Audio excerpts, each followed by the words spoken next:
September 26, 1983. The world is living through the most tense days of the Cold War. At home, the Soviets are struggling with economic collapse. Outside, U.S. President Ronald Reagan's words about the Soviets still ring true. Evil empire.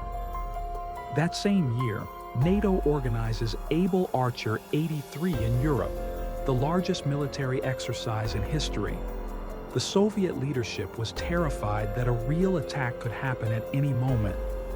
That night, the Soviet early warning system OKO received a shock alert. 5 nuclear missiles launched from the United States have been detected, all headed for Soviet territory. The system goes on red alert. The command center is on high alert, waiting for a single decision: strike back. But 30 meters underground near Moscow, in a secret Soviet headquarters, one man remains stoic. Stanislav Petrov is a lieutenant colonel in the Soviet Air Defense Forces. He was the officer in charge that night, and it was up to him to make the first decision. All the data confirms the attack. The missiles appear to be advancing, but Petrov stops for a moment. Something is wrong.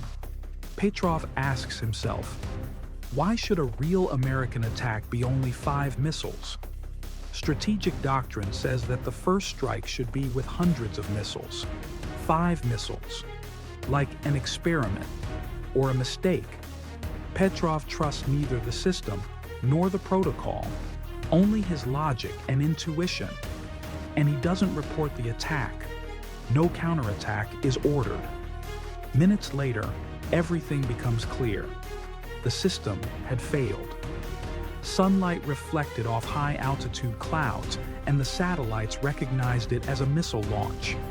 The radars were only receiving data from space, so the system was actually giving the wrong signal.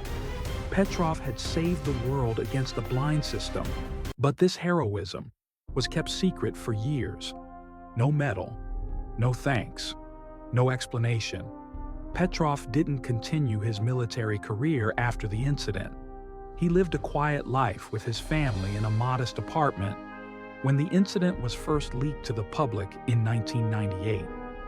The world realized that thanks to him, it was still turning. But it was too late. Petrov passed away in 2017, a death that almost no media outlet covered. But we do not forget. In 1983, the world was minutes away from a nuclear holocaust, and it took one man to stop it: Stanislav Petrov.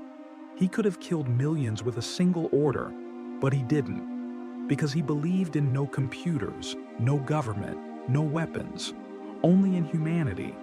That night, he chose peace, not war. Share your opinion about this hero below, and let's exchange ideas. Don't forget to subscribe to shed light on the depths and mysteries of history with the History of Nations. Thanks.